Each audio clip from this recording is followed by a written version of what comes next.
అనుకున్న తెలంగాణం పోయి రావాలను హస్తినకు అంటూ విమానమెక్కిన జాన కరెంటు బాంబు ఇక బాదుడే బాదుడు. హలో, నమస్కారం, గుడ్ మార్నింగ్, ఆదాబ్, అస్సలాం వాలేకుం. Ladies and gentlemen, yes, welcome to News and Views. Here are the top 10 headlines on Saturday morning. రాష్ట్రంలో నిట్ట నిలువున చీలిక, కే కాంగ్రెస్, జే కాంగ్రెస్, ఇటు కిరణ్ అటు జానా పోటాపోటీ భేటీలు. ఢిల్లీలో మదనం, నీరసంగానే టీ కాంగ్రెస్ సమావేశం, తీర్మానాలతో విమానమెక్కిన జానా, కోర్ కమిటీలో హైదరాబాద్ ప్రతిపత్తిపై చర్చలు. తుది నిర్ణయం దిశగా తెలంగాణపై కాంగ్రెస్ అధిష్టానం కసరత్తు, కోర్ కమిటీ సుదీర్ఘ మంతనాలు. తెలంగాణ ఇవ్వకుంటే జెండా ఎత్తేస్తా, రాజకీయాల్లో ఉండనో, విందులో జయపాల్ మనసులో మాట. తెలంగాణ తథ్యం, నిర్ణయం దిశగా కేంద్రం అడుగులు, సంప్రదింపులు ముమ్మరం, ఇచ్చిన మాట కోసం సోనియా పట్టు, పార్టీ పూర్వ వైభవమే లక్ష్యం. తెలంగాణ దారిలో ప్రధాని నివాసంలో కీలక నేతల భేటీ, జైపూర్ మేధోమథనం తర్వాత సంకేతాలు. More talks now with T Congress and A Congress, next UPA allies. Current bomb, ఛార్జీల పెంపునకు రంగం సిద్దం, స్లాబ్లు కుదించిన షాకులు. లిక్కర్ సిండికేట్లు మాఫ్, నేతలు సేఫ్, అటకెక్కిన ఏసీబీ నివేదిక. రేపిస్టులకు మరణశిక్షపై కుదరని ఏకాభిప్రాయం, మహిళలపై నేరాలను ఉక్కుపాదంతో అణిచివేయాలి, డీజీపీ సమావేశంలో షిండే. రేపో మాపో అక్బరుద్దీన్ రాక, ఆత్మరక్షణలో మజ్లిస్, అరెస్టు తప్పదని ఆందోళన.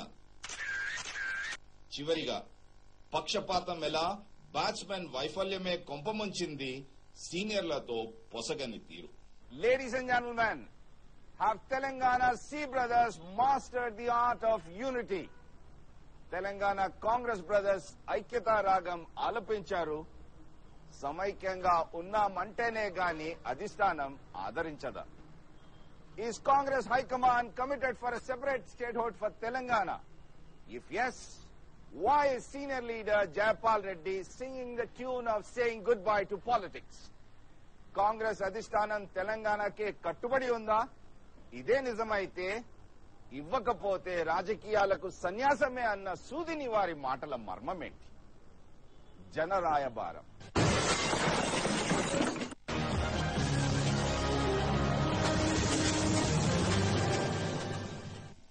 న్యూస్ అండ్ వ్యూస్ లో చెప్పిందే నిజమవుతుంది, అనుకున్నదే అయ్యింది.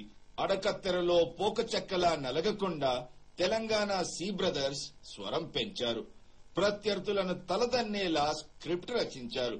జోర్క జట్కా ధీరేసెలగా అన్న చందంగా ప్రత్యర్థుల పక్కలో బల్లెంలా ఉండేందుకు దూకుడు పెంచారు.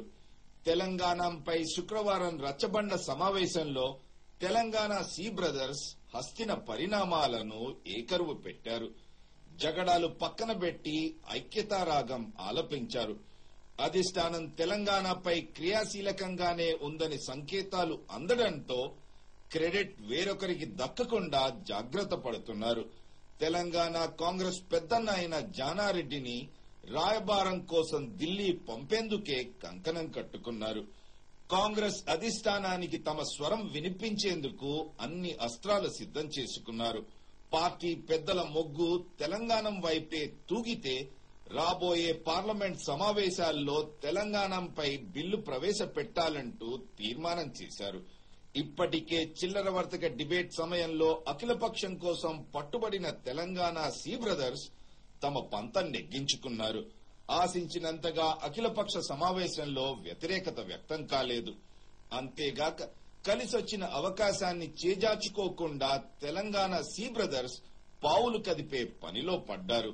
ఇందుకు నిదర్శనం మంత్రుల నివాసంలో జరిగిన సమావేశంలో చోటు చేసుకున్న పరిణామాలే అని చెప్పక తప్పదు. గతంలో లాగా కాకుండా తెలంగాణ కాంగ్రెస్ బ్రదర్స్ పెద్ద సంఖ్యలోనే హాజరయ్యారు. రాని వారిని, పార్టీని సైతం కాపాడుకుంటూ వచ్చారు. అఖిలపక్షం కోసం కృషి చేసిన తెలంగాణ ఎంపీలపై కృతజ్ఞతల జల్లు జోరుగానే కురిపించారు. ఏది ఏమైనా అఖిలపక్షం తరువాత తెలంగాణ సి బ్రదర్స్ లో ఎక్కడా లేని ఉత్సాహం ఉప్పొంగుతుంది. అప్పట్లో 3 నెలల్లో ఇస్తానంటే రాజీనామా చేస్తానంటూ మీడియాపై మండిపడ్డ జానావారు ఇప్పుడు స్వరం మార్చారు. మరోమారు పోయి రావాలను హస్తినకు అంటూ బయలుదేరాడు. జానా రాయబారం అధిష్టానంపై ఒత్తిడి పెంచేందుకేనా, లేక ప్రత్యర్థులకు చెక్కు పెట్టేందుకేనా, లేక తెలంగాణ సి బ్రదర్స్ ని కాపాడుకునేందుక, మీడియాలో నానేందుక? జనరాయబారం.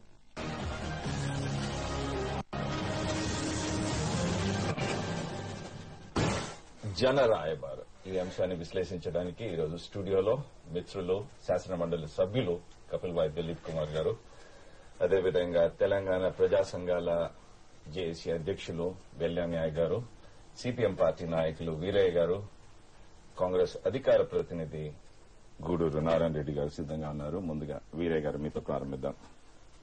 డార్జిలింగే తేల్చాము, తెలంగాణ మాకు ఇష్యూ అంటూ ఒక వాదన. నిన్న కాంగ్రెస్ నాయకులది ఐక్యతారాగం. అంతేకాకుండా డిసెంబర్ 17న ఆర్టికల్ 118ని సవరిస్తూ అప్పట్లో హైదరాబాద్ లో ఉన్న జిల్లాలకు స్పెషల్ స్టేటస్ ఇచ్చారు. ఏం చేయబోతున్నారు కాంగ్రెస్ అధిష్టానం? తెలంగాణ ఇస్తుందా, లేకపోతే వ్యూహాత్మకంగానే ఒక ప్యాకేజ్ అంటూ ప్రకటించి నాయకులను ముందుకు పెట్టి మీరు పోరు సాగించండి, ఎన్నికల వరకు తర్వాత ఎన్నికల సమయంలో ఇచ్చే అవకాశాలు కనబడుతున్నాయంట? షిండే 2 మాటలు చెప్పిండు అక్కడ. ఒక మాట, కాంగ్రెస్ అభిప్రాయం రాష్ట్రాన్ని 2గా విభజించాలని నాకు అర్థమైంది అన్నాడు. ఇది 1-2 సార్లు అన్నాడు ఆయన. అక్కడ సురేష్ రెడ్డి ఒక మాట, గాది వెంకటరెడ్డి ఒక మాట. దీని మీద జరుగుతున్నటువంటి వివాదంలో కాంగ్రెస్ ఒకటే మాట చెప్పాలి, ఏం చెప్పుద్దో తేల్చుకోవాలని రాఘవుల్ గారు నిలదీస్తున్నప్పుడు 1-2 సార్లు ఆయన ఆ మాట చెప్పింది. కాంగ్రెస్ అభిప్రాయం నాకు ఇదని అర్థమైంది అని చెప్పాను. దాంతో ఒక మెసేజ్ పోయింది. కాసేపు అయిన తర్వాత మళ్ళా ఆయన ఇంకొక మాట అన్నాడు. బెంగాల్లో డార్జిలింగ్ సమస్య పరిష్కరించిన మేము ఇక్కడ తెలంగాణ సమస్య పరిష్కరించలేమా అన్నాడు. అంటే 2వ సందేశం పోయింది. అందుకని ఆ సమావేశం 3వ సందేశం కర్ణాటక జిల్లాలకు స్పెషల్ స్టేటస్ ఇచ్చారు. అది ఇప్పుడు జరుగుతున్న 118 ఆర్టికల్ ని సవరించి 371J ని సవరించి వాళ్ళకి స్పెషల్ స్టేటస్ ఇచ్చారు. ఏ విధంగా అర్థం చేసుకుంటారు? నిజంగా తెలంగాణ రాష్ట్రాన్ని ఇస్తారా, లేక నాంచుతూ వ్యూహాత్మకంగా ప్రత్యర్థులను చెక్కు పెట్టేందుకు నాయకులను ముందుకు పెట్టి దాని తర్వాత ఇచ్చే అవకాశాలు కనబడుతున్నాయి? ఇప్పుడు ఢిల్లీలో 2 సార్లు జరిగిన కోర్ కమిటీ చర్చలకు సంబంధించిన విషయాలు కూడా చూస్తే వాళ్ళు అన్ని కోణాలు చర్చిస్తున్నట్టుగా కనపడుతున్నారు. ఏదో ఒకవైపు ఒక డైరెక్షన్ తీసుకుని ఆ డైరెక్షన్ లో ఏర్పాట్ల కోసం ప్రయత్నం చేస్తున్నట్టు కనపడట్లేదు ఇప్పటి వరకైతే. అన్ని కోణాల నుంచి అది ప్రత్యేక అభివృద్ది మండలి ఏర్పాటు చేయాలనే విషయం చర్చకు వచ్చినట్టు కనపడతా ఉంది. లేదు కర్ణాటకలో దాంట్లో తప్పేంటి? అన్ని ఇష్యూస్ ఒక రాష్ట్రంపై తేల్చాలంటే అన్ని ఏకరువు పెట్టాలి. దాంట్లో తప్పేం లేదు. ఏ విధంగా ఒక్కొక్కరికి ఒక వాదనలు ఉంటాయి. 2 నాయకులు 2 ప్రాంతాల నుంచి వెళ్ళినప్పుడు డెఫినెట్ గా నా ప్రాంతానికి నా గురించి చెప్పుకుంటాను, మీ ప్రాంతానికి మీరు చెప్పుకుంటారు. మీరంటూ సమైక్యవాదానికి కట్టుబడి ఉన్నారు. పార్టీలో స్పష్టత లేదు. నిజంగా ఇలాంటి సమయంలో ఇచ్చే అవకాశాలు కనబడుతున్నాయి అంటారు? చర్చ ప్రారంభంలో సమస్య కొత్తగా వచ్చినప్పుడు కోర్ కమిటీ కావచ్చు, ఇంకో కమిటీ కావచ్చు, ఇంకో కమిటీ కావచ్చు, ఎన్ని రకాల కోణాలు చర్చించినా తప్పు లేదు. కానీ ఇప్పుడు సమస్య క్లైమాక్స్ కి వచ్చింది. షిండే గారు చెప్పిన దాని ప్రకారమే ఖచ్చితంగా 4 రోజుల్లో పరిష్కారం చేయాలి అని చెప్పేసి డిమాండ్ చేసినప్పుడు 4 రోజుల్లో పరిష్కారం చేస్తాము అన్నాడు ఆయన. ఇంకా 1 రోజులో చేస్తామని ఓకే, బెల్లనాయ్ గారు కథ క్లైమాక్స్ కి వచ్చింది. నిజంగా క్లైమాక్స్ కి వచ్చిందా? క్లైమాక్స్ కి వచ్చింది. రాజకీయ జగన్నాటకం మొదలైంది. ఇక్కడ మనం గమనించాల్సినటువంటి అంశం ఒకటి చాలా స్పష్టంగా ఉందండి. కేసీఆర్ గారు 3 months బ్యాక్ ఢిల్లీ వెళ్లిన తర్వాత తెలంగాణ గ్యారంటీ వస్తుంది, నాకు ఆ నమ్మకం ఉందనేటటువంటి మాటని చెప్పారు. మనం అందరం గమనించాం. అయితే ఆ తర్వాత జరిగినటువంటి నాటకంలో బహుశా కాంగ్రెస్ పార్టీ తెలంగాణ ఇవ్వడం వల్ల మాకు ప్రయోజనం ఉండదు, కేసీఆర్ హీరో అయి కూర్చుంటాడు అనేటటువంటి భయం కాంగ్రెస్ పార్టీకి పట్టుకున్నట్టుగా నాకు అనిపిస్తుంది. ఆ భయంలో భాగంగానే కేసీఆర్ కు క్రెడిట్ దక్కకూడదు, లేకుంటే తెలంగాణ ఉద్యమకారులకు, ప్రజా సంఘాలకు, ప్రజలకు క్రెడిట్ దక్కకూడదు అనేటటువంటి కోణంలో 2nd phase ఆఫ్ పొలిటికల్ డ్రామాను స్టార్ట్ చేసిందని చెప్పి నేను భావిస్తున్నాను. అందులో భాగంగానే నిన్న అఖిలపక్షం పెట్టారు, అందరితో చర్చించినట్టు చేశారు. రేపు జరగబోయే పరిణామం కూడా చాలా స్పష్టంగా కళ్ళ గట్టినట్టు కనబడుతున్నది. తెలంగాణకు ప్యాకేజీనో లేకుంటే ఒక కాంట్రడిక్టరీ స్టేట్మెంట్ రిలీజ్ చేసి కాంగ్రెస్ పార్టీలోనే ఉన్నటువంటి ప్రధానమైనటువంటి నాయకత్వాన్ని, తెలంగాణ ప్రాంతం నుంచి ప్రధాన నాయకత్వాన్ని బయటకు వచ్చి వాళ్లే తెలంగాణ మూవ్మెంట్ ను లీడ్ చేసేటట్టు చేసి కాంగ్రెస్ తెలంగాణ కాంగ్రెస్ ఫోరము, తెలంగాణ కాంగ్రెస్ వేదిక, తెలంగాణ కాంగ్రెస్ ఫండ్ రోడ్ పెట్టించి ఒక 2-3 నెలలు తతంగానంతా నడిపించి మళ్లీ వాళ్ళ చేతిలో తెలంగాణను పెట్టి ఇక మేము కొట్లాడుతూనే వచ్చింది అనేటటువంటి ఒక డ్రామాను క్లైమాక్స్ తీసుకెళ్లేటటువంటి పద్ధతిలో ప్లాన్ చేస్తున్నట్టుగా కనబడుతుంది. గూడూరు నారాయణ రెడ్డి గారు ఆశ్చర్యంగా చూస్తున్నారు. సెకండ్ ఫేజ్ డ్రామా అంటూ బెల్లయ్య నాయక్ గారు స్పందించడం జరుగుతుంది. ఇది జరుగుతుంది, ఇది జరుగుతుంది అంటూ చెప్పడం మనం ఇది ఎక్కువ టైం పట్టదు, 30 రోజుల్లో తెలబోతున్నది. ఎందుకంటే చిన్నపిల్లాడికి కూడా అర్థమవుతుంది. ఎందుకంటే తెలంగాణ ఉద్యమంలో ఒక అవగాహన కథ క్లైమాక్స్ రాలేదు. ఐ మీన్ ఇంకా పోలీసులు రాలేదు. ఐ మీన్ స్టోరీ ఎండ్ కాకముందే, ఎందుకంటే ఆ సిగ్నల్స్ ఢిల్లీ నుంచి చాలా స్పష్టంగా వాళ్లకు దగ్గరగా ఉన్నటువంటి one second Narayana. Okay Narayana Reddy గారు చెప్పండి.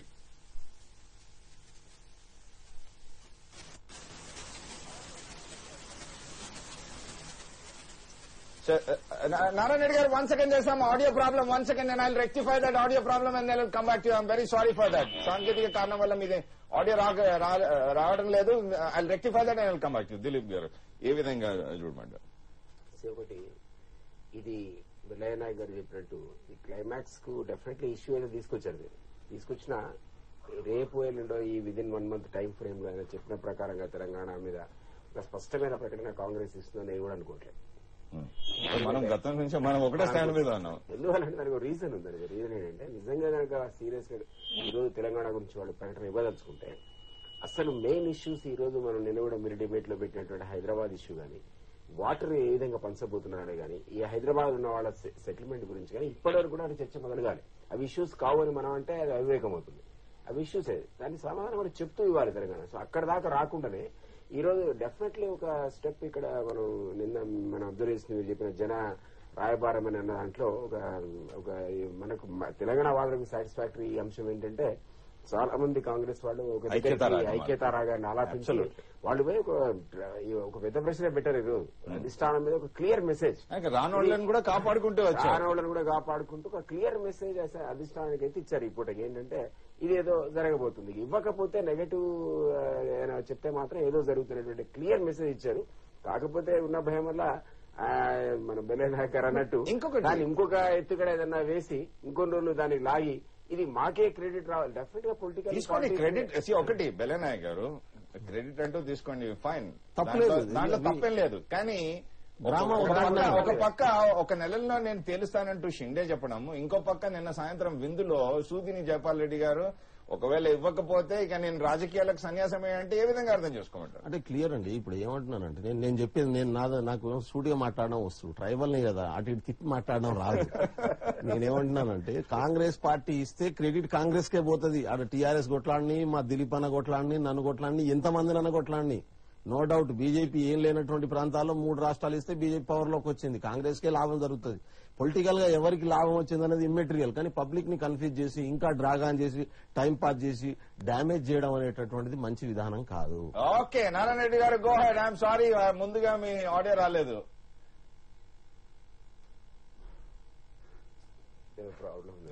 Still seems to be some problem. Okay Veeraiah garu. ఇప్పుడు మీరు అన్నారు ముందు అన్ని కోణాలు చర్చించడం తప్పింది అని చెప్పేసి. ఇప్పుడు ఏండ్ల తరబడి చర్చోపచర్చలు జరిగిపోయినటువంటి విషయంలో నెల రోజుల్లో సమస్య పరిష్కారం చేస్తామని వాగ్దానం చేసినటువంటి నేపథ్యంలో ఆయన ఇంకో మాట అన్నాడు, మరో అఖిలపక్ష సమావేశం ఉండబోదు అని కూడా చెప్పాడు. ఇదే చివరి మీటింగ్ అని కూడా చెప్పాడు. ఇప్పటికి 1 వారం రోజులు గడిచిపోయింది, ఇక మిగిలింది 3 వారాలే. ఈ 3 వారాల సమయంలో వాళ్ళు ఇప్పటికే ఒక నిర్ణయానికి వచ్చి ఉండాలి. ఆ నిర్ణయానికి సంబంధించినటువంటి ప్రాస్ అండ్ కాన్స్, దాన్ని ఎట్లా ఇంప్లిమెంట్ చేయాలి అనేటువంటి అంశాన్ని చర్చించుకుంటే దాన్ని అర్థం చేసుకోవచ్చు.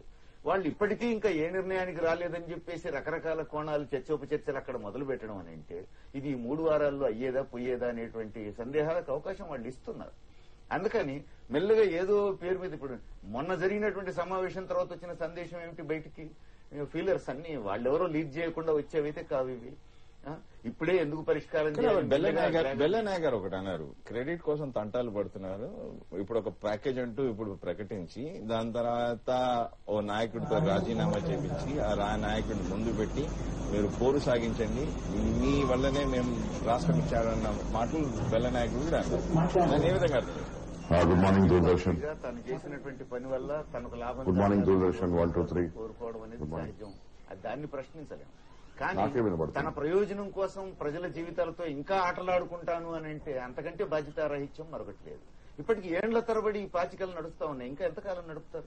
మీ పార్టీ ప్రయోజనం కోసం Audio transmit అవడం ప్రజల్ని లేదు. ఇబ్బందుల్లో పెడతారా? ఇది అన్యాయం. Narayana, I can hear you. Narayana Reddy గారు, నేను వినబడుతుంది మాట. Okay, fine, go head Narayana Reddy గారు. ఇప్పుడు బెల్లయ్య నాయక్ గారి మాట, వీరయ్య గారి మాట, దిలీప్ కుమార్ గారి మాటలు అన్ని విన్నాను. ఏది ఏమైనా గానీ కాంగ్రెస్ పార్టీ యొక్క కర్తవ్యం ఈ రోజు ఇవన్నీ పర్యావసనాల తర్వాత తెలంగాణ ఇవ్వడం తథ్యమనే దిశగా మా అధిష్టానము పనిచేస్తున్నది. బేస్తవారము సోనియా గాంధీ గారి నివాసంలో జరిగిన కోర్ కమిటీలో ఇదే చర్చ.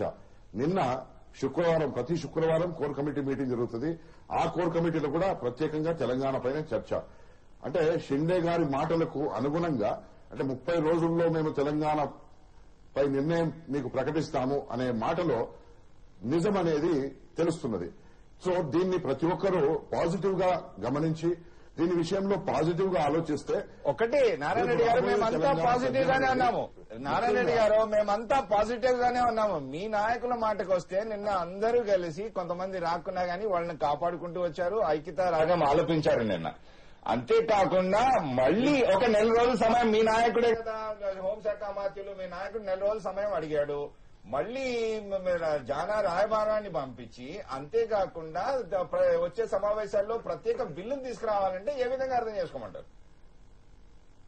ఇప్పుడు నిన్న జరిగిన సమావేశంలో ముఖ్యంగా తెలంగాణకు సంబంధించిన అందరూ ఎంపీలు, మంత్రులు, ఎమ్మెల్యేలు, ఎమ్మెల్సీలు, సీనియర్ నాయకులంతా కలిసి ఐక్యతారాగం మనం ప్రదర్శించాలి. మనమంతా ఐక్యంగా ముందుకెళ్తే రేపు తెలంగాణ సాధించే దిశగా ఈ రోజు కేసీఆర్ కావచ్చు, టీజాక్ కావచ్చు, ఇంకే వేరే ఇతర పార్టీలు కావచ్చు, వాళ్ళందరికంటే కూడా మనము తెలంగాణ సాధనలో ముందుండాలి. ఎందుకంటే ఇప్పుడు ఇది పొలిటికల్, ఇది రాజకీయాలతో ముడిపడి ఉన్న, ఇది ప్రాంతీయ తత్వాలతో ఉన్నా గానీ ప్రాంతీయ పరిస్థితులు మనం ఆలోచిస్తుంటే ఇది ఫైనల్ గా సీట్లు, ఓట్ల కోసమే ఏ పార్టీ అయినా రాజకీయం చేసేది. ఎన్నికైతేనే నారాయణ రెడ్డి గారు, కూడా మీరు ఒప్పుకున్నారు. బెల్లనాయక్ గారు has a point for you. Narayana Reddy గారు, నేను ఒక విషయాన్ని సూటిగా అడగదలుచుకున్నాను. సిండే గారు చాలా స్పష్టంగా, లేకుంటే కోర్ కమిటీ చాలా స్పష్టంగా తెలంగాణ ఇవ్వాలని ప్రిపేర్ అయిన తర్వాత మళ్లీ ఈ సెకండ్ ఫేజ్ ఆఫ్ డ్రామాకు మొదలుపెట్టే ప్రయత్నం ఎందుకు చేస్తున్నారు? నేను ఎందుకంటే ఒకటి మనం గమనించాలి. మీరు ఇవ్వాలనుకున్నప్పుడు కాంగ్రెస్ పార్టీకే క్రెడిట్ రాని, రేపు కాంగ్రెస్ పార్టీ గెలవని, అటు ప్రాంతంలో ఇటు ప్రాంతంలో కాంగ్రెస్ పార్టీ అధికారంలో ఉండాలని చెప్పి ఎవరైనా కోరుకుంటారు. మీకు ఆ రావడం, క్రెడిట్ రావడం తప్పేం కాదు, అది న్యాయమైంది కూడా, మేము న్యాయమైందిగానే భావిస్తాం. అయితే అది ఇచ్చే ముందు ఈ మళ్లీ సెకండ్ ఫేజ్ ఆఫ్ డ్రామాకు ఎందుకు మొదలు పెట్టాల్సినటువంటి పరిస్థితి వస్తుంది? ఇది డ్రామా అని ఎందుకు అంటున్నాను నేనంటే ఆ సిగ్నల్స్ అన్ని క్లియర్ గా కనబడుతున్నాయి. ఇది మంచి విధానం కాదు. నిన్న మీ సమావేశం అద్భుతంగా జరిగింది, అందరు ఒకటైరు, చాలా సంతోషం. మీరందరూ కొట్టాడాల్సిన టైంలో కొట్టాడకున్నా కనీసం వచ్చిన తర్వాత చేతులు చాపి పల్లెం చేతిలో పట్టుకునే టైంలో కొట్టాడడం కూడా చాలా సంతోషకరమైనటువంటి విషయమే. అయితే రేపటి 30వ తారీఖు వరకు తెలుస్తారా? దీన్ని డ్రాగ్ ఆన్ చేసి మళ్లీ కాంగ్రెస్ పార్టీ నాయకత్వాన్ని రిజైన్ చేయించి వాళ్ళ ఆధ్వర్యంలో ఒక 6 నెలలు మళ్ళీ ఒక మీటింగ్లు పెట్టించి మళ్ళా తెలంగాణ కోసం కొట్లాడుతున్నట్టు చేసి మళ్ళా ఇగో మేమే కొట్లాడుతూ వచ్చింది అనేటటువంటి పరిస్థితిని తీసుకొస్తారా? ఇంకా 6 నెలలు సఫర్ కావాల్సినటువంటి పరిస్థితి ఉందా? ఇది ఆలోచించండి. ఇప్పుడు ఏదైతే ఢిల్లీలో కోర్ కమిటీ భేటీలు జరుగుతున్నాయో, మీరు ఇప్పుడు ఇంతకుముందుకు దిలీప్ కుమార్ గారు మాట్లాడారు, చాలా చక్కగా మాట్లాడారు. ఏమని? నీటి పంపిణీ, హైదరాబాద్ సమస్య, చాలా విషయాలు ఉన్నాయి. సో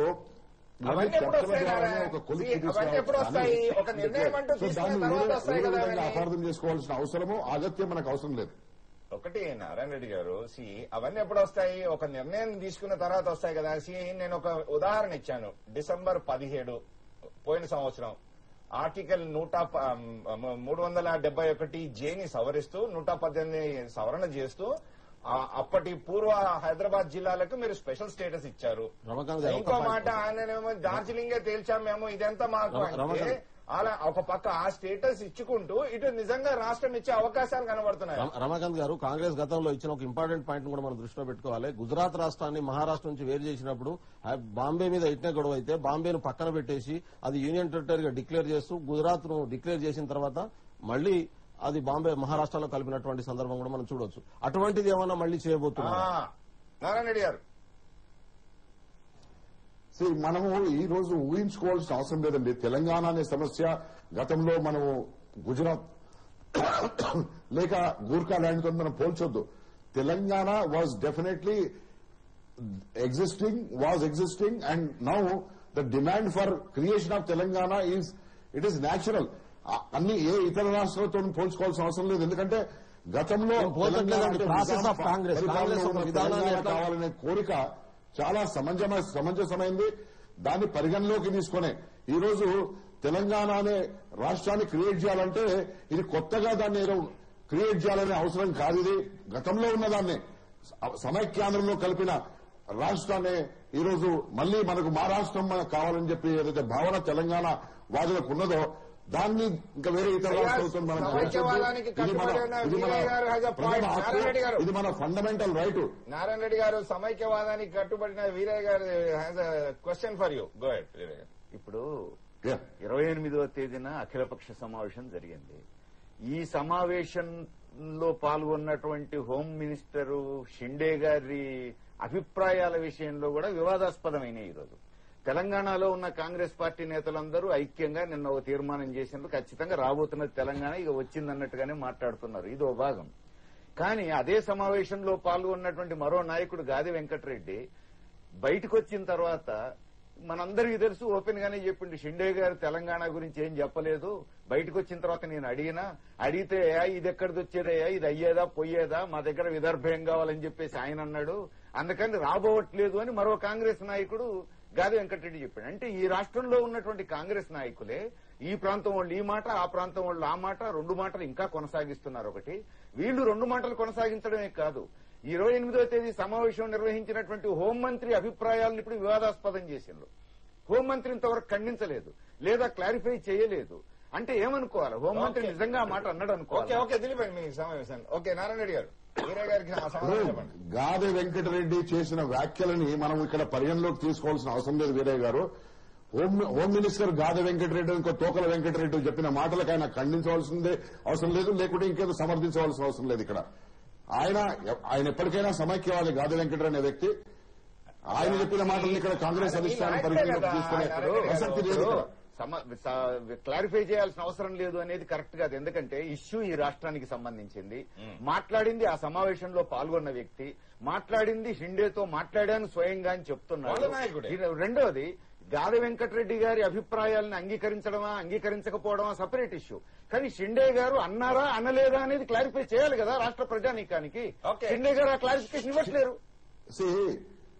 షిండే గారు అన్న తర్వాత మా యొక్క అధికార ప్రతినిధి రషీద్ అల్వీ గారు చెప్పారు, ఇది షిండే గారు మాట్లాడిన ప్రతి మాట పార్టీ మాట. అంటే 28 తారీఖు జనవరి లోపల నేను ఈ తెలంగాణపై విధి విధానాలను ప్రకటిస్తాను, లేకుంటే తెలంగాణపై ఫైనల్ ప్రకటన మేము చేస్తామని చెప్పేది చెప్పారో దాన్నే మనం పరిగణలోకి తీసుకోవాలి. లేక మీ పార్టీ ప్రతినిధులు లేకుంటే మా పార్టీ సమైక్యాంధ్ర నినాదాన్ని వినిపించే పార్టీ నాయకుడు చెప్పిన మాటలను మనం పరిగణలోకి తీసుకోవద్దు. ఇక్కడ we are discussing on Telangana. So we should give credence to Telangana and Telangana leaders only, not other people who are wanting the state to be united. ఆ షిండే గారు అన్నారు అని కదా ఇక్కడ చర్చ అంతా. షిండే గారు అన్నారా అనలేదా అది క్లారిఫై చేయవలసిన వాళ్ళు ఎవరు అనేది ఇప్పుడు సమస్య. అంతేకాకుండా దిలీప్ గారు కూడా అఖిలపక్ష భేటీ జరిగింది తెలంగాణ మీదండి. సమైక్యాంధ్ర పెట్టాలన్నా లేకుంటే తెలంగాణ క్రియేట్ చేయాలనే అంశాన్ని మనం పరిగణలోకి తీసుకుంటే తెలంగాణ మీదనే ఆ రోజు అఖిలపక్ష భేటీ. ఆ భేటీ తర్వాత షిండే గారు చేసింది ఏంది, తెలంగాణపై మేము ఒక నెల లోపల మేము దీని మీద ఫైనల్ ప్రకటన చేస్తాము, ఇదే ఫైనల్ అఖిలపక్ష భేటీ అన్న సంకేతాన్ని ఆయన ఇచ్చారు. అందరూ దయచేసి ఈ విషయాన్ని పరిగణలోకి తీసుకోవాలని చెప్పి నా మనవి. ఇంకొకటి నారాయణ రెడ్డి గారు, గతంలో మనం ఇదే చర్చలో కూర్చున్నప్పుడు దిలీప్ గారు ఆ రోజు మీకు క్వశ్చన్ అడిగారు, ఆ నెల ఎప్పుడు అని. ఆ రోజు సమాధానం చెప్పలేదు, ఈ రోజైనా సమాధానం చెప్పండి. సరే, ఇప్పుడు నారాయణ రెడ్డి గారు, దిలీప్ గారు నాకు పెద్దన్న లాంటి వారు, ఆయనకు తెలుసు నెల ఎప్పుడంటే జనవరి 28 తారీఖు, అదేదో జనవరి 28, 2013. ఇష్యూ ఏంటంటే నారాయణ రెడ్డి గారికి తెలంగాణ పట్ల ఉన్న చిత్తశుద్ధి గురించి కాదు కదా మనం మాట్లాడేది. ఆయన పాపం హోలాటెడ్ తెలంగాణ కావాలని కోరుకుంటాడు. ఒక్కటే ఒక ప్రాబ్లం ఏంటంటే వీరయ్య గారు అన్నట్టు షిండే గారి దగ్గర జరిగిన చర్చల తర్వాత రకరకాల వ్యాఖ్యానాల్లో ఈవెన్ ఆ మంత్ గురించి నెక్స్ట్ డే మెన్షన్ కాకపోవడం, హోమ్ మినిస్ట్రీ తర్వాత క్లారిఫికేషన్ ఇవ్వడం, ఆయన అన్నాడు కరెక్టే 1 month అనడం. ఆ తర్వాత ఒకటి వాడికి కూడా నేను ఏదంటే ఇన్ఫార్మల్ గా హోమ్ మినిస్టర్ పోయి మనం ఏం మాట్లాడినా దానికి ఏం రియాక్ట్ అయినా అది పెద్ద దానికి వాల్యూ ఉండదు. పర్సనల్ గా షిండే అనేవాడు ఈ రాష్ట్రాన్ని సమైక్యంగా ఉంచాలని భావించినా దానికి కూడా వాల్యూ ఉండదు. అది ఒక అఖిలపక్ష సమావేశంలో అఫీషియల్ స్టాండ్ ఏం తీసుకున్నారనేది మనకు కావాలి. So whatever has been released, PIB ద్వారా రిలీజ్ అయితే అందరూ ప్రజల కోసం రిలీజ్ చేశారో అదే మనం కన్సిడర్ చేస్తాం తప్ప ఇన్ఫార్మల్ గా గాలి వెంకటరెడ్డి తన అభిప్రాయాలపై షిండీకి ఏం చెప్పినా, ఆయన ఏం మాట్లాడినా అది వాటితో మనకు సంబంధం లేదు. కాబట్టి ఈ రోజు ఒకటే ఒక మంచి పరిణామం ఏంటంటే, మనం ఏదో తెలియకపోయినా ఆ క్లైమాక్స్ కి వచ్చింది. ఫార్చునేట్లీ నేను నిజంగా కూడా ఢిల్లీలో అజిత్ సింగ్ గారితో మాట్లాడినాక అది ఈ సంవత్సరం నెలనో వచ్చే సంవత్సరం నెలలో అని అనుమానం వచ్చింది. బట్ షిండే గారు మీద ప్రెషర్ పెట్టడానికి నిన్నటి తెలంగాణ లీడర్స్ అంతా కలిసి ఒక ఏకవాక్య తీర్మానం చేయడం అనేది డెఫినెట్ గా ఉపయోగపడుతుంది. బట్ రేపు మళ్ళా ఇదే తీర్మానాన్ని ఆంధ్ర ప్రాంతం వాళ్ళు చేయరని ఏం గ్యారంటీ లేదు. కానీ ఆ బాధ్యత ఎవరి మీద ఉందంటే కేంద్ర ప్రభుత్వం మీద ఉంది. అవసరం లేని అఖిల పక్షాన్ని గతంలోనే చాలాసార్లు పిలిచారు. ఈయన ఆఖరికి మాట ఇదే చివరిది అన్నట్టు చాలా సంతోషం. యాక్చువల్లీ అఖిల పక్షం అవసరం లేదు తెలంగాణ విషయంలో డిసైడ్ చేయడానికి. మీకు తెలుసు, నాకు తెలుసు, ఆర్టికల్ 3 ప్రకారం అవసరం లేదు, కావాలని ఇప్పటిదాకా డ్రాగ్ చేశారని. కాబట్టి గతంలో చరిత్ర వాళ్ళు చూసినా కూడా ఇదివరకు బెల్లయ్య నాయక్ అన్నట్టు కేసులు ఎత్తివేత అనేది ఈ రోజు సాయంత్రం మంత్రి ప్రకటిస్తాడనగానే వాళ్ళు టెంట్ వేసుకుని సాయంత్రం దాకా నానా యాగి చేశారు కాంగ్రెస్ వాళ్ళు. చేసి వాళ్ళ ప్రకటన ద్వారానే కేసులు ఎత్తివేత ప్రకటన వచ్చినట్టు ఒక డ్రామా చేశారు. కాబట్టి ఇప్పుడు కూడా తెలంగాణ ఇచ్చే ముందు వాళ్ళు అట్లాంటి చేస్తే మనకు సంతోషమే. అటువంటి మెసేజ్ నిన్నటి మొత్తం ఏకవాక్య తీర్మానంలో ఉంటే మాత్రం తెలంగాణ ప్రజలు చాలా సంతోషిస్తారు. ఎందుకంటే క్రెడిట్ వాళ్ళకు రావాలి కాబట్టి యాజ్ అ పొలిటికల్ పార్టీ. అది అందులో ఒక భాగమా అన్నది మీరు చూడండి. అదొకటి. ఇన్ అడిషన్ టు దాట్ బెల్లనాయ్ గారు నిన్న ఓకే అధిష్టానం తేల్స్తా అన్నప్పుడు మళ్ళీ ఒక తీర్మానం చేశారు వాళ్ళు, వచ్చే సమావేశాల్లో బిల్లు తీసుకురావాలని. ఏ విధంగా చూడమంటారు? అది మంచి తీర్మానం అంటే నేను, ఎందుకంటే రేపు జరగబోయే పార్లమెంట్ సెషన్స్ లో తెలంగాణ సపరేట్ బిల్లు పెట్టి 2 రాష్ట్రాలు ఏర్పాటు ఆ విధంగా నిజంగా కాంగ్రెస్ అధిష్టానం చేయగలదా? చేయాల్సినటువంటి పరిస్థితి అవుతుంది. రేపు 28వ తారీఖు నాడు కాంగ్రెస్ అధిష్టానం తెలంగాణ ఇచ్చేస్తున్న డిసిషన్ తీసుకున్నా కానీ బడ్జెట్ సమావేశాల్లో బిల్లు పెట్టాల్సిందే. ఎందుకంటే వేరే ఆప్షన్ లేదు. అది చేసినటువంటి బిల్లు పెట్టేటువంటి ప్రక్రియలోనే వాటర్ రిసోర్స్ ఎట్లుండాలి, స్టేట్ కు సంబంధించిన క్యాపిటల్స్ ఎట్లుండాలి, అదేవిధంగా ఎంప్లాయ్మెంట్ గానీ బడ్జెట్ కు సంబంధించినటువంటి అన్ని విషయాలను చర్చించాల్సినటువంటి టెక్నికల్ పాయింట్ చెప్తాను. దీనికి సంబంధించినటువంటి సబ్ కమిటీలు కూడా వేయాల్సి వస్తుంది. అదేవిధంగా ఎంప్లాయీస్ కూడా సెలక్షన్ ఆఫ్ స్టేట్ కు సంబంధించినటువంటి అప్లికేషన్స్ పెట్టుకోవాల్సి ఉంటుంది. ఇవన్నీ కూడా చాలా ప్రాసెస్ ఉంటుంది. దీనికి ఎంత కాదన్నా 1 year పట్టేటటువంటి అవకాశం ఉంది. రేపు బడ్జెట్ సెషన్ లో పెడితేనే నెక్స్ట్ బడ్జెట్ సెషన్ నాటికి 2 రాష్ట్రాలు ఏర్పడి ఎక్కడిదక్కడ సెంటర్ డెవలప్ అయ్యేటటువంటి అవకాశం ఉంటుంది. కాబట్టి ఖచ్చితంగా నిన్న చేసినటువంటి తీర్మానం నేను అనుకుంటున్నాను కాంగ్రెస్ అధిష్టానం నుంచి నిజంగా వీళ్ళకి ఏమైనా సిగ్నల్ వచ్చినట్లు చేసి ఉంటే అది ఇంకా మరింత హర్షించాల్సినటువంటి అవసరం ఉంది. అయితే నా బాధ అంతా ఏంది అంటే ఇదంతా చేయండి కానీ దీన్ని సాగదీసే పని మాత్రం చేయొద్దు అంటున్నాను. ఎందుకంటే చాలా నష్టపోయినాం, ఇప్పటికే చాలా దెబ్బలు తిన్నాం. ఖచ్చితంగా 2 రాష్ట్రాలు ఏర్పాటు చేస్తున్నాం అనేది స్పష్టమైన సిగ్నల్ ఇచ్చేసి కాంగ్రెస్ పార్టీ నాయకత్వం చేతిలోనే పెట్టనియండి. ఇవాళ ఇక్కడ మా జనారెడ్డి గారిని ముఖ్యమంత్రిని చేయనండి, మాకేం అభ్యంతరం లేదు. జైపాల్ రెడ్డిని తీసుకొచ్చి అటు ఆంధ్ర తెలంగాణకు వాటి తీసుకుపోయి గాదా వెంకటరెడ్డిని ముఖ్యమంత్రులు చేయనియండి, మనకేం అభ్యంతరం ఉండాల్సినటువంటి అవసరం లేదు కూడా ఎవరికి కూడా. కాబట్టి అది క్లియర్ గా ఉండాలి, కన్ఫ్యూజన్ లేకుండా ఉండాలి, ప్రజలకు స్పష్టంగా అర్థమయ్యేటట్టు ఉండాలి. అప్పుడు మాత్రమే అటుగాని ఇటుగాని కాంగ్రెస్ పార్టీ ప్రయోజనం పొందగలుగుతుంది, లాభం తీసుకోగలుగుతుంది. ఆయన చెప్పింది యాక్చువల్లీ ఏంటంటే ఆయన పాయింట్ మెన్షన్ చేశాడు. యాక్చువల్లీ కాంగ్రెస్ కనుక ఈ సమావేశాల్లో బిల్లు పెట్టకపోతే తెలంగాణపై వాళ్ళు బిల్లు పెట్టేటువంటి అవకాశాన్ని పూర్తిగా కోల్పోతారు. ఎందుకంటే ఆయన అన్నట్టు ఒకసారి బిల్లు ఇంట్రొడ్యూస్ అయిన తర్వాత ఎక్స్ప్రెషన్ ఆఫ్ ఒపీనియన్ కి మళ్ళీ అసెంబ్లీకి రావాలి. ఇక్కడి నుంచి ఎస్ అంటావో నో అంటావు అసెంబ్లీ, మళ్ళీ బ్యాక్ ప్రెసిడెంట్ కి వెళ్ళాలి. ప్రెసిడెంట్ ఎస్ అన్న తర్వాత రాష్ట్రం ఇప్పుడు కనుక రేపు ఈ సమావేశాల్లో బిల్లు పెట్టబడకపోతే అది ఇక పర్మనెంట్ గా కాంగ్రెస్ అవకాశాన్ని కోల్పోతుంది. ఇక వాళ్ళు పెట్టలేరు కూడా, ఎందుకంటే 1 year టైం కావాలి దానికి. 1 year కాదు 6 months అనే కావాలి. అండ్ నెక్స్ట్ మీకు ఎలక్షన్ కదండి 6 నెలలు దాటి. నారాయణ రెడ్డి గారు నిజంగా బిల్లు పెట్టే అవకాశాలు కనబడుతున్నాయా వచ్చే సమావేశాల్లో, పార్లమెంట్ సమావేశాల్లో? ఖచ్చితంగా అవకాశాలు కనబడుతున్నాయి. ఆ దిశగానే మొత్తం యాక్షన్స్ అనేది మీరు ఇవాళ ఏ పేపర్ చూసినా కానీ మీకు కనబడుతుంది. అంటే న్యూస్ పేపర్లు రాంగ్ రిపోర్టింగ్ చేయవు కదా, అక్కడ నిజంగా వాళ్ళకి చిత్తశుద్ధి ఉంది కాబట్టి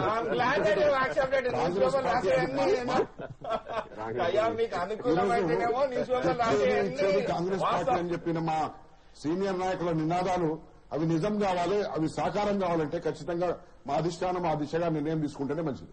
వీరయ్య గారు చూద్దాం, కాంగ్రెస్ పార్టీ అవకాశవాదానికి పరాకాష్ట. అందుకని నిజంగా ఇప్పటికైనా ఈ సమస్యకు ఏదో ఒక రూపంలో ఫుల్ స్టాప్ పెడితే రాష్ట్రంలో ప్రజలు ఇతర సమస్యల గురించి ఆలోచించడానికి అవకాశం ఉంటుంది. లేదు తమ ప్రయోజనాల కోసం ఈ చదరంగం ఇట్లనే కొనసాగిస్తే జనం బలవుతారు, ఆ పాపం కాంగ్రెస్ కు జుట్టుకుంటది. ఈ రాష్ట్రంలో మరో ఉత్తరప్రదేశ్ లాగా మరో తమిళనాడు లాగా కాంగ్రెస్ శాశ్వతంగా పుట్టగతులు లేకుండా పోవడం ఖాయం. ఓకే నారాయణ రెడ్డి గారు, సో ఫైనల్లీ యూఆర్ ఆప్టిమిస్టిక్ వచ్చే సమావేశాల్లో బిల్లు పెడతారు, దాని తర్వాత అట్లీస్ట్ ఆల్మోస్ట్ ఒక సంవత్సరం కాలం పడుతుంది అంటూ బెల్లనాయక్ గారు అయినా కానీ దిలీప్ కుమార్ గారు అయినా చెప్తున్నారు. ఒకవేళ ఈసారికి ఇట్లా బిల్లు పెట్టకపోతే ఇక మళ్ళీ పెట్టే అవకాశం లేదంటున్నారు మళ్ళీ ఎన్నికలు వచ్చే వరకు. నిజంగా అది సాధ్యం అయ్యేనా? అది నేను ఏకీభవిస్తాను ఖచ్చితంగా. ఎందుకంటే కాంగ్రెస్ పార్టీ మనుగడ సాగించాలంటే ఖచ్చితంగా తెలంగాణ ఇవ్వాలి. లేకుంటే వాళ్ళు అన్నట్టుగా కాంగ్రెస్ పార్టీకి తెలంగాణలో ఈరోజు ఏ పరిస్థితి ఉండదు. ఎందుకంటే గతంలో జరిగిన 54 ఉప ఎన్నికల్లో ఎన్నిసార్లు గెలిచింది కాంగ్రెస్ పార్టీ అనేది కేంద్రము అట్లాగే మా అధిష్టానం దాన్ని పరిగణలోకి తీసుకుని ఆ దిశగానే నిర్ణయం తీసుకుంటుంది తప్ప వేరే ఇంకా నెగటివ్ నిర్ణయం అనేది ఉండబోదని చెప్పి మా తెలంగాణ ప్రాంతంలో ఉన్న ప్రతి కాంగ్రెస్ నాయకుని యొక్క అభిప్రాయం అదే. ఓకే నారాయణ రెడ్డి గారు, థ్యాంక్ యూ సో మచ్. మీరు వేరే ఛానల్ కి వెళ్లాలన్నారు. Let you go. Okay, final comments Bellanayak గారు.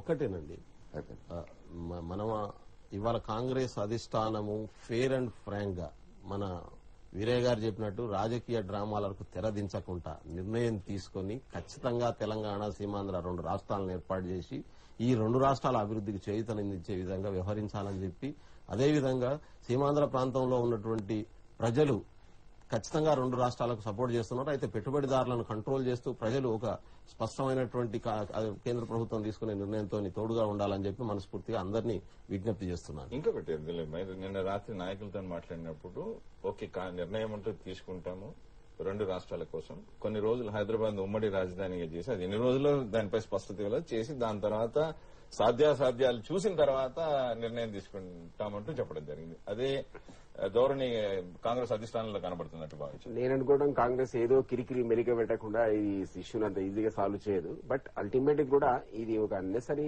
డిస్ప్యూటే. ఎందుకంటే హైదరాబాద్ మనం ఇంతకుముందు కూడా అనుకున్నాం, బాంబే తీసుకుపోయి గుజరాత్ లో గడపలేకపోయినారు అడిగినా కూడా. అది బాంబే విడిగా ఉన్న ఈ రోజు గుజరాత్ నెంబర్ 1 ఉంది డెవలప్మెంట్ లో కంట్రీ వైడ్. మద్రాసు కూడా మనం అడిగి పోరాడి పొట్టి శ్రీరాములు ఆ నిరాహార దీక్ష కొనసాగించి చనిపోయింది. మద్రాసు మనకు రాలేదు. అయినా మన హైదరాబాద్ ఈ రోజు on par with Madras develop అయింది. అట్లాగే రాష్ట్రం విభజన చెందినా కూడా ఇతర ప్రాంతం ఖచ్చితంగా అభివృద్ధి చెందుతుంది. ఇంకోటి వాళ్ళకున్న భయాలు, వాటర్ ఎట్లాగో దానికి బోర్డు ఉంటుంది, ఏ స్టేట్ కి ఎంత చేయాలో వాళ్ళు డిసైడ్ చేస్తారు. అది కూడా అన్నెసరీ డిస్ప్యూటే వాటర్ సంబంధించి. హైదరాబాద్ ఎంత పోరాడినా వాళ్ళకి రాదు కాబట్టి ఉమ్మడి క్యాపిటల్ పెట్టినా గొడవ అవుతుంది. అది ఈవెన్ జాయింట్ క్యాపిటల్ పెట్టడానికి కానీ లేదా అది యూనియన్ టెరిటరీ చేయడానికి ఈవెన్ ఏమీ ఒప్పుకోవట్లేదు యూనియన్ టెరిటరీ చేయడానికి. సో వాళ్ళకు కూడా కొంత ఇక్కడ ఉంది కదా ఒక సే. సో అది కూడా ప్రాక్టికబుల్ కాదని అర్థమవుతుంది. కాబట్టి ఇవన్నీ ఇక్కడున్న ప్రజలు ఎక్కడికో పోవాల్సిన అవసరం లేదు. మనందరికీ తెలుసు గుజరాత్ లో ఉన్న బాంబేలో గుజరాతీ వాడు పోలేదు, మద్రాసులో తెలుగు వాడి రాలేదు. సో ఇవన్నీ కూడా కావాలని రాజకీయ నాయకులు అప్పుడు దీన్ని అడ్డుకోవడానికి వేసిన పాచికలే తప్ప, అట్లాంటి ప్రయోగాలే తప్ప. కాబట్టి ఇవన్నీ కూడా ఒక్కసారి రాష్ట్ర ప్రకటన వచ్చిన తర్వాత మబ్బులు విడిపోయినట్టుగా మొత్తం విడిపోతాయి. మబ్బులని చాలా క్లారిటీ వస్తుంది. నిజంగా మబ్బులు విడిపోవాలని ఆకాంక్షిస్తున్నాం మనం. కాంగ్రెస్ అధిష్టానం అసలు ఒక నిర్ణయానికి వచ్చిందా అనేది ఇప్పుడు సందేహం. వార్తలు చూస్తా ఉంటే కాంగ్రెస్ అధిష్టానం ఏ నిర్ణయానికి రాలేదు అనేటువంటి వార్తలు ఇస్తున్నామని ఈ రోజు ప్రకటించమనండి. ఎంత క్లారిటీ కాంగ్రెస్ వస్తాయి, ఈ ఇష్యూస్ ముందుకు వస్తాయి. ఇస్తున్నామని ప్రకటిస్తే ఇష్యూస్ ముందుకు వస్తాయి, వెంటనే సొల్యూషన్ కూడా ముందుకు వస్తుంది. అది జరగాలి. ముందు ఈ రాష్ట్రంలో ఇప్పుడు నలుగుతున్న సమస్యని ఎట్లా పరిష్కరించదలుచుకున్నారో ముందు వాళ్ళు ఒక నిర్ణయానికి వచ్చి ప్రజల ముందు పెట్టాలి. అప్పుడు ఆ తర్వాత దాని కాన్సిక్వెన్సెస్ దాని కొనసాగి క్లారిటీ వస్తాయి.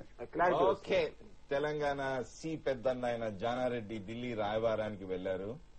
వచ్చే సమావేశంలో బిల్లు పెట్టాలంటూ పోరాటం సాగించనున్నారు. ఇదే తుది ఛాన్స్ అంటూ రాజకీయ విశ్లేషకులు అంటున్నారు. నిజంగా ఆ విధంగా జరుగుతుందా లేదా మళ్లీ కిరికిరి పెట్టి క్లైమాక్స్ కి తీసుకొస్తారా వేచి చూడాల్సిందే. Have a wonderful weekend. I'll see you soon.